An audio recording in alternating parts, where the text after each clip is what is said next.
Join me on an inspiring journey through the world of fitness, health, and performance with the Genetic Coach, where I delve deep into the genetic foundations of athletic endurance, discovering how genetics is revolutionizing our understanding of human potential and how we can unlock our full athletic capabilities through a fresh perspective on conventional practices. Hello and welcome back to a new episode. I'm Di White, and today we're going to be talking about recovery and injury.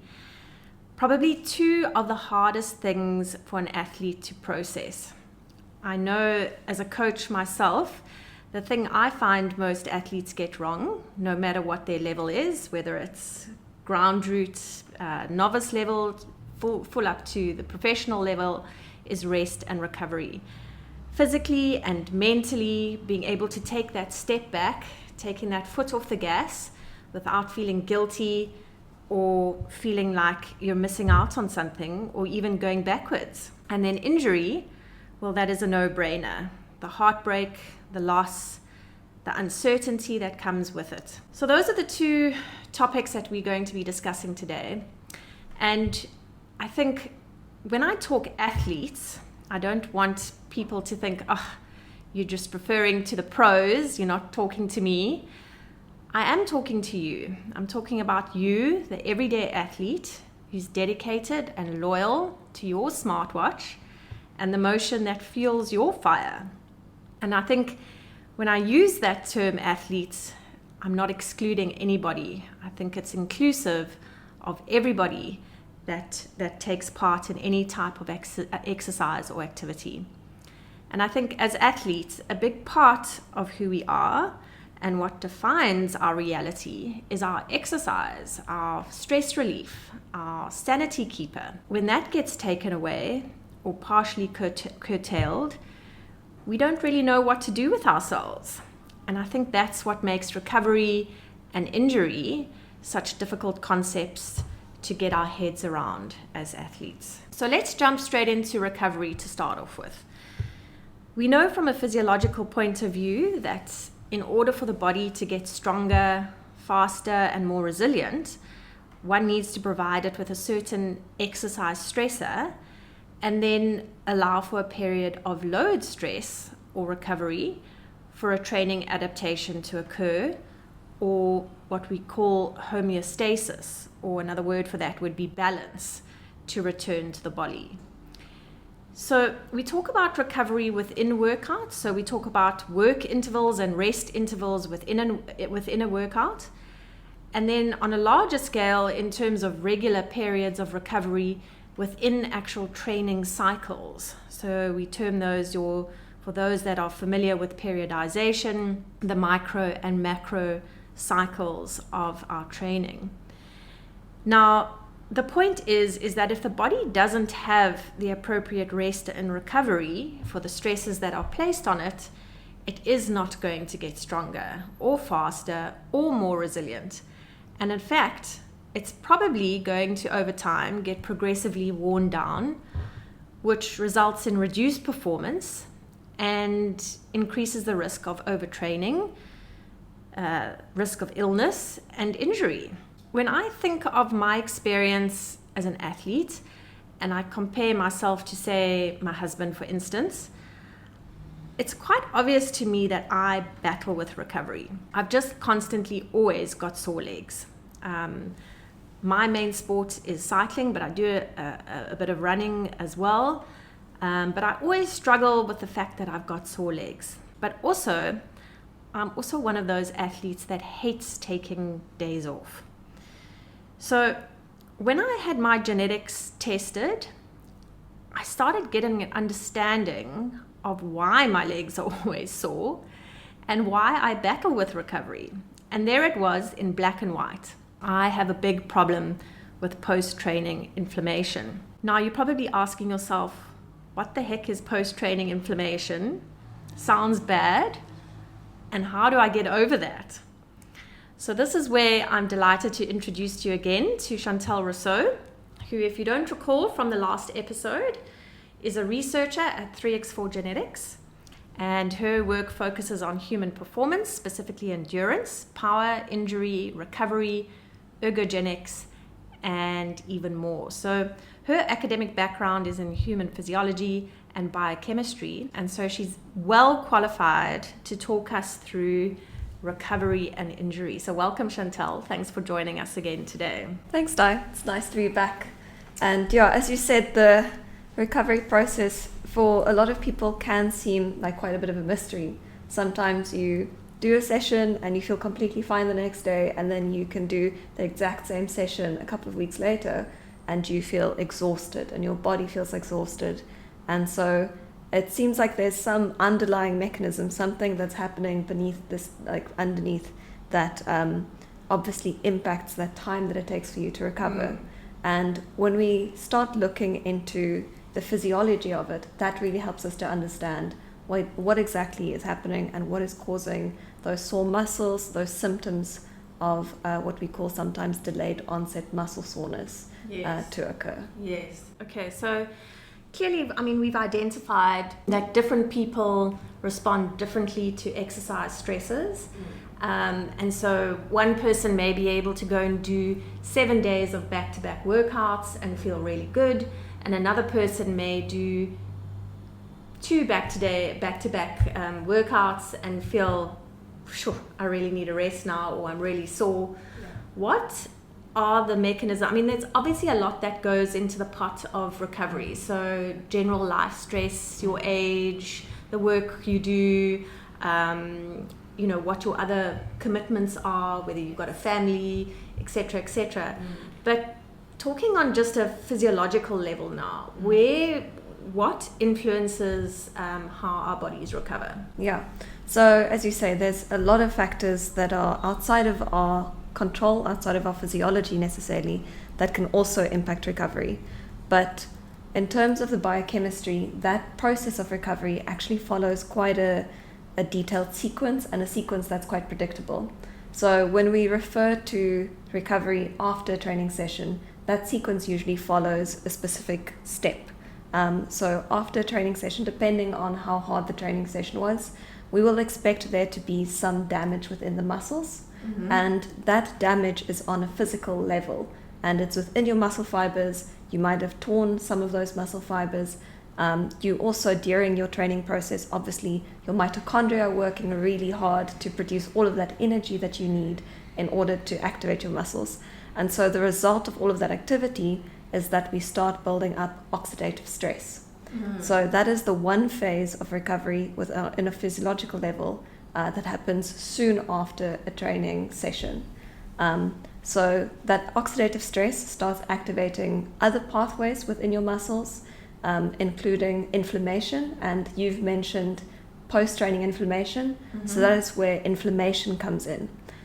So inflammation is when your cells signal to your body there's something that's happened here, something that needs to be repaired, and in order to repair that, you need to bring in leukocytes and neutrophils who are going to come to that area and address the damage.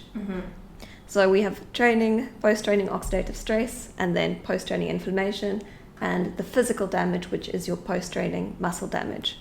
So all of these processes are very natural processes, and they, as I mentioned, they are there for repair and to help the body be stronger the next time when you have to do the same session or even a more intense session.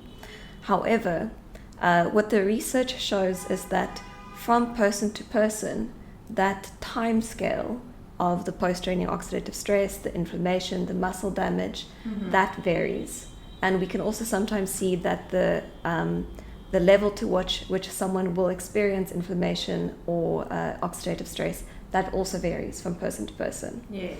And when you dig deeper into the literature, there are obviously factors that can influence that do not necessarily that come from your environment and your diet, which you can control. But a large element to that is also your genetics. Okay. Yeah. And that is where genetics comes in terms of your recovery response. So, I mean, with our genetics, each person, their body has its own way of dealing with the natural after effects of exercise. But what you're saying is that natural process that each person's body has, timelines are just different. So we need to understand where your exercise stress is impacting the most. So is it your oxidative stress? Is it your inflammation? Is it your muscle damage? And then be able to apply certain timelines to that to allow our body to naturally make the repair processes that are needed in order to make us good for another session. Okay, so that essentially means that one person may be able to do back-to-back sessions, Yes. and another person is not. So could you just expand on, maybe we should start with oxidative stress. How does, just expand a little bit more on that, and how does one overcome oxidative stress? Are there strategies that we can employ to overcome this, or Yes. what is your take? Yeah, so in terms of oxidative stress and the relationship to genetics, so to understand how genetics influences oxidative stress, a lot of studies they use, and we've referred to this term in the previous episode as well, they refer to heritability, Yes. which gives us an indication of what percentage of this variability in oxidative stress from person to person is determined by their genetics. Okay. And so for oxidative stress, depending on the studies that we look at, it seems to be within the range of 40 to 49%. So it is quite a significant impact. Almost half. Yes, Yeah. exactly.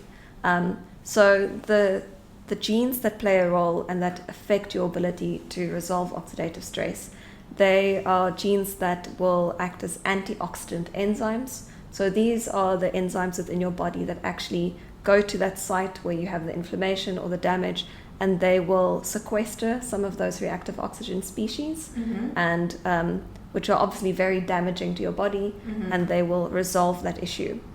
But some individuals, based on their genetics, may have less effective enzymes. Right. So not necessarily that they can't get the job done, but they need a little bit of support in order to resolve the oxidative stress. And there's actually a lot of work that we can do from a nutrition side to help support those enzymes. Right. So nutrition factors such as eating foods that are high in antioxidant minerals and vitamins, and also ensuring outside of your diet other lifestyle strategies that you can use, such as cold water immersion, and also ensuring that you can on another level take care of your body through compression garments or massages, which will help take blood to that site of muscle damage and will encourage those enzymes to work better. I guess it's a matter of determining what is my training schedule, and what am I preparing for? Do I need to be doing workouts on a daily basis? And if I have poor genetics in terms of oxidative stress, does that mean now I should be tailoring my training program to be making sure that I have extra days of recovery to allow my body to make those repair processes over the time it needs, or otherwise supplement my diet with certain nutritional supplements, or otherwise include other lifestyle factors that will help me recover quickly. So, I mean, is that the same for post-training inflammation and muscle damage as well? Yes. So post-training inflammation, the focus in terms of nutrition will be a little bit different. So for oxidative stress, we want to make sure that we support those antioxidant enzymes, whereas for inflammation, we want to help bring down that inflammation. We don't necessarily want to support your inflammatory process. So we can do that through including fatty fish, which is very high in omega-3s, and also foods that will help reduce the inflammatory process. But similarly, cold water immersion has also been shown to be quite effective for reducing inflammation.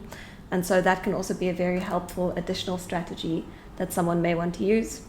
And then in terms of muscle damage itself and the muscle damage pathway, there will be a lot more in terms of preventative measures. So ensuring that your protein intake, that you really focus on getting enough protein so that you can support those building blocks within your muscles to build strong muscles, and so that there's a source of energy to help repair after you've trained as well. So post-workout meals will be very important, ensuring you get that protein and simple carbs after training, and being quite vigilant about ensuring that you track your protein intake throughout the week. So that will be very important. But as you say, this can be done on a microcycle scale or on a macrocycle scale, so having maybe more recovery weeks scheduled in during your training cycle. That can also be an effective way for someone who's maybe got a stronger deadline. They need to put in more training or back-to-back training days during the week, but you could possibly schedule in more frequent recovery weeks on your macrocycle. Yes. I mean, you're talking about things that are quite well spoken about and known just generally in terms of recovery. So protein intake, compression garments, cold water immersion, refueling, etc. And we know that, I mean, your absolute fundamentals of recovery are essentially refueling, rehydrating, rebuilding, which is obviously rebuilding the muscle through protein, and then your classic rest. I mean, there's nothing better for rest and recovery than actual sleep. So taking those fundamentals of recovery now, like, I think a lot of people kind of just employ those fundamentals and think I'll be okay. But how is genetics changing what is currently being done in the industry or in the markets for athletes? This kind of sort of generic thinking of these are the 4 things I must do. How does knowing your genetics change that? Yeah, so I think, as you say, those fundamentals, while everyone knows them, and it's sort of when you talk to coaches, when you talk to people, they know that they have to focus on sleep. They know that they have to focus on their protein intake, but they actually don't. Yeah. And I think that is where genetics really highlights and also helps you prioritize, because a lot of the times there's all of these recovery strategies. You hear about cold water immersion or heat therapy or compression garments or barrow chambers, and you don't actually know which ones are going to be effective for me. Not only are they quite time consuming, sometimes they're very expensive. Yes. So knowing your genetic profile can really help you narrow down on what are like the top 3 things that I need to be focusing on, so that I can really ensure that I make the most of my recovery. And so it really helps. It helps an athlete focus on what they need to fix, and it also ensures that they know the importance of implementing those strategies, and not just saying, oh, well, I guess I've had 7 hours of sleep, that's probably fine. Yeah. So in terms of having that information, it's really valuable to save you some time and also money in a lot of cases. But knowing then, if you dive deeper into your genetics, you can also start looking at the specific genes that play a role within your post-training inflammation or oxidative stress. And there you can get really focused in terms of what specific enzymes affected and which foods can I start increasing intake, or supplements possibly if I don't have necessarily the time to really focus on nutrition, so that I can support that specific enzyme. Yes. So I think going back to my scenario, I think, so for me, knowing that my post-training inflammation is a big problem area for me, I can go into my generic report and I can see exactly what type of strategies I should be employing to address specifically that area of concern. So when I'm looking at my recovery, I can, like you say, I've got my top 3 things that I need to really make sure that I get right. Yes. Because then I know that I've got a much better chance of feeling better the next day. Yes. Or making sure that my training is going to make me stronger and faster and more resilient. So I understand, obviously, 3x4 has developed this app called GENEFIT now, where one can track your training in conjunction with your genetic data.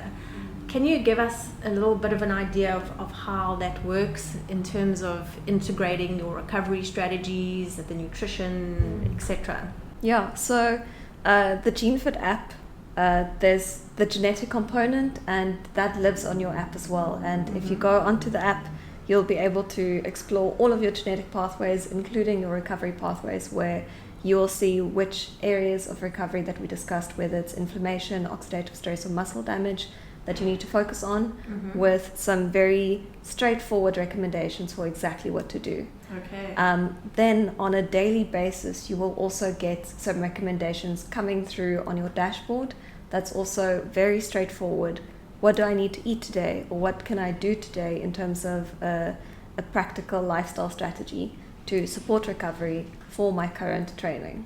Okay, so it's directly linked back to your training load. Yes. So for each person, depending on what their activity levels have been like, the recommendations are very specific to where you sit in terms of training load and your fitness and other factors. Yeah. And it does that work for you. You don't have to worry every single day or try to remember, what is on my list of things that I have to eat. The app reminds you daily and gives you a suggestion in terms of what you can add to your meals on that day specifically, and that will consider your genetics and, as you say, where you are within your training at that point.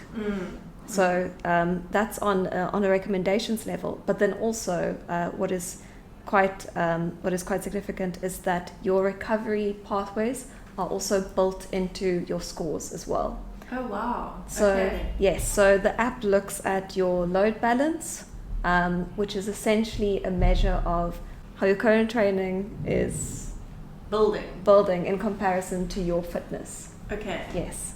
And what we include within that score is your recovery, because for each person, they may take a bit more time to build up that fitness, and the recovery is going to take longer depending on that genetic impact. And so that is considered when we look at your load balance.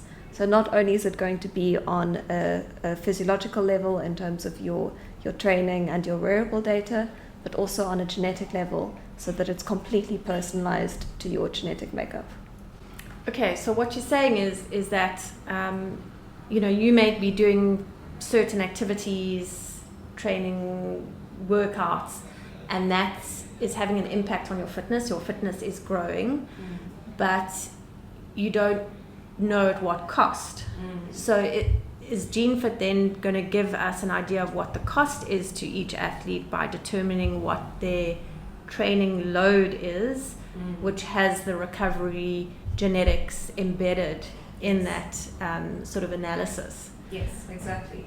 Okay. So that training cost is not just a lot of these calculations, and that is what we also want to improve with GENEFIT, is we want to move away from generic calculations that paints everyone with the same brush and say that for all athletes they will be building up fitness in this way and the cost of training will be the same for athletes. We know from genetics that that's not the case. We know that people respond differently to training, and from our discussion today, they need different times to recover and their bodies may take different times to adapt. And so that is taken into consideration with your load scores. So I mean, that's a really critical component of somebody's training schedule, because if you know that you are a person that needs more recovery, it would be completely counterproductive then to follow a program that's going to throw them into multiple days of training, or multiple workouts that have high stress without enough balance of rest periods, recoveries within those workouts. I mean, that could essentially, make an athlete go backwards. Completely. And you can also imagine how demotivating it will be to try keep up with one of those generic training programs when it's really just working against your physiology. And as you say, it can cause even more damage than good, because you are constantly pushing your body into that overtraining phase, which will cause more damage, will cause more inflammation, more oxidative stress, and your genetics is already making your body struggle to keep up with that training. So that's why I think it's so valuable to understand how is your genetics influencing that recovery process. Yes. When we talk about recovery, how does one quantify for themselves how recovered they are. I mean, it's not like, say for instance, you go and do a really hard workout today, you're going to have some soreness and discomfort from that workout. How do I know? I mean, obviously there's the app that's going to help me tell me if I'm recovered enough to go and do another hard workout the next day. But are there sort of intrinsic or just ways I can dial into my own sort of feelings to start understanding my own sense of recovery, even without like a smartwatch telling me you fully recovered? Yeah. What can we chat through some of those maybe? Yeah, so I think a lot of people are familiar with the concept of RPE, which is your rate of perceived exertion. Yeah. And for those who aren't familiar with the concept, normally, and GENEFIT as well, when you try to prescribe a workout, it's very helpful to describe it for a person in terms of how they may perceive that exertion. Yes. So it's on a scale of 0 to 10, where 10 is the most intense workout you can possibly do. Yes. And 0 is basically sitting down, like at your Relaxing. complete resting state, completely relaxed. And so using the RPE range, you can essentially, when you're training, you can tune into how is your body feeling right now. And what's so powerful about RPE is that it can actually help you understand on a day-to-day basis. So if there are external factors that are making the session more difficult, like it's maybe the environment isn't great, it might be really warm, might be very humid, maybe you have external stresses that are influencing your performance, it really helps you to tune into how your body is feeling. And research shows that RPE is actually one of the best ways for athletes not just to get to know their own body, but to be able to measure exertion accurately. So the more you use it, the more you become attuned to it, the more accurate it will become as well. Yeah. So we can throw the smartwatch out.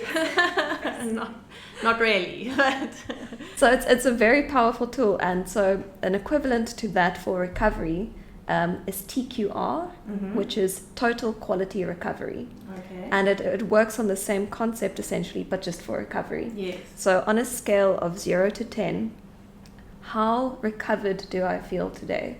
And you can ask this to yourself in the morning when you wake up, which would be the best time.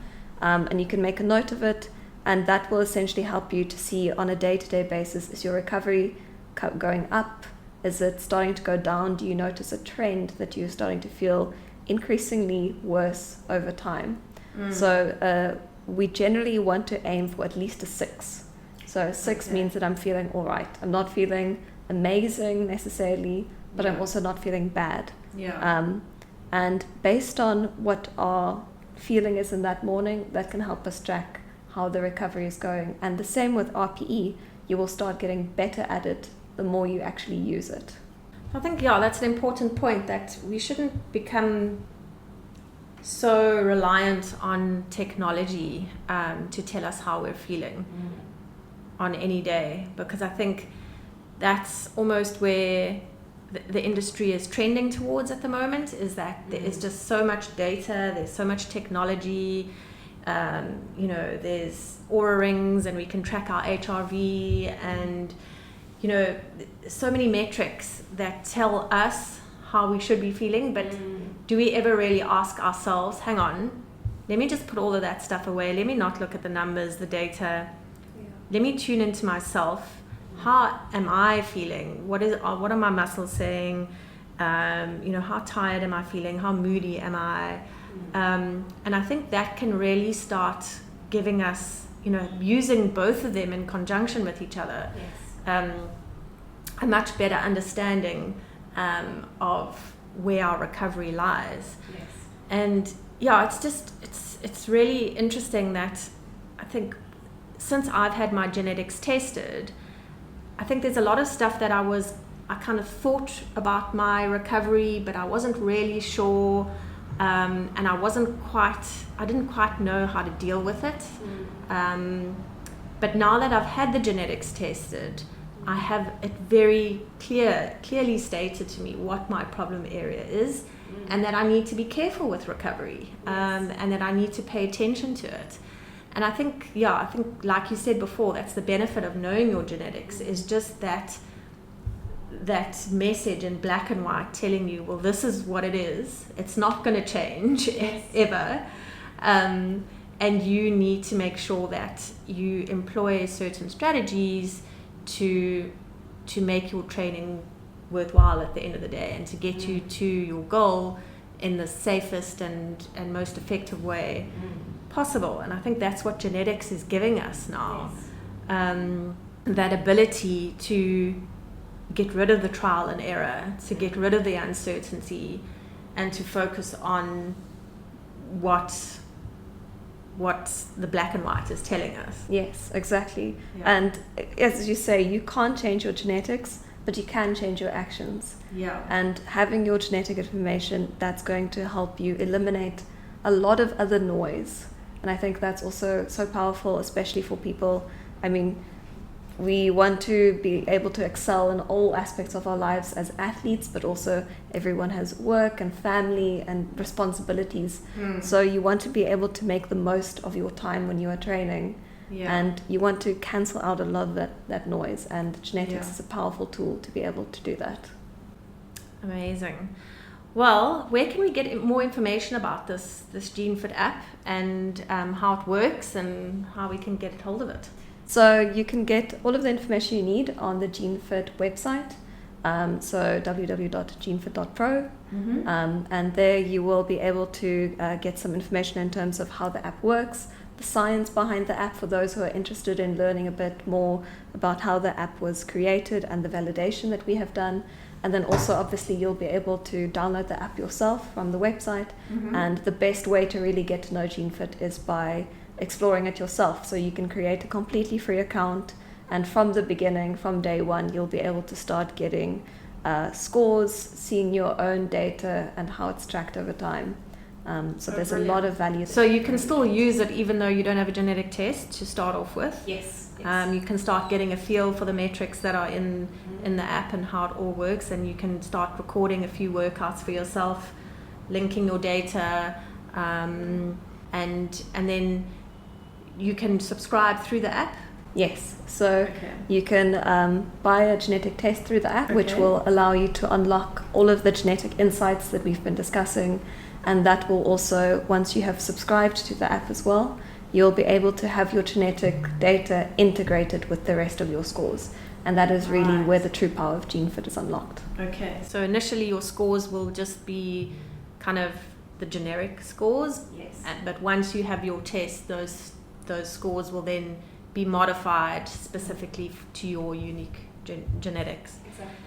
Fantastic. So everything that we've spoken about, I think, in this session on recovery, and in last session on endurance and power and improvements in VO2 max, all of that theory is baked into GENEFIT, and you can really start making informed decisions about your training, and where to take it and what is going to work best for you, which I think is really revolutionizing, really, instead of having to rely on generic training programs downloaded off the internet and hitting your head against the wall a couple of times before knowing if you're going in the right direction.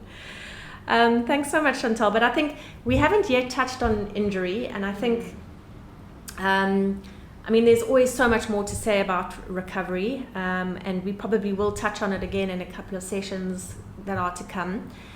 But we still have injury to talk about, and I think we're running out of time for today, and I think injury is quite a large topic, and I am aware that injury is embedded into GENEFIT, and it is one of the aspects of GENEFIT that make it a world first. And so I'd really like to spend time on discussing that. I think for the moment, for all of you that are out there listening, please go and check out GENEFIT in the Play Store and in the App Store, and download the freemium version, get started on it, start trying it out, I think the proof will be in the pudding. I think once you start using it, I have downloaded it and it's starting to use it, and it's really making a lot of sense, and is changing the way we're thinking about training and what we're doing, or what I'm doing as a coach with my athletes as well. So thanks so much, Chantelle. We will be speaking to you again when we chat about injury. Thanks, Looking forward to that, and see you guys next time. Cheers for now.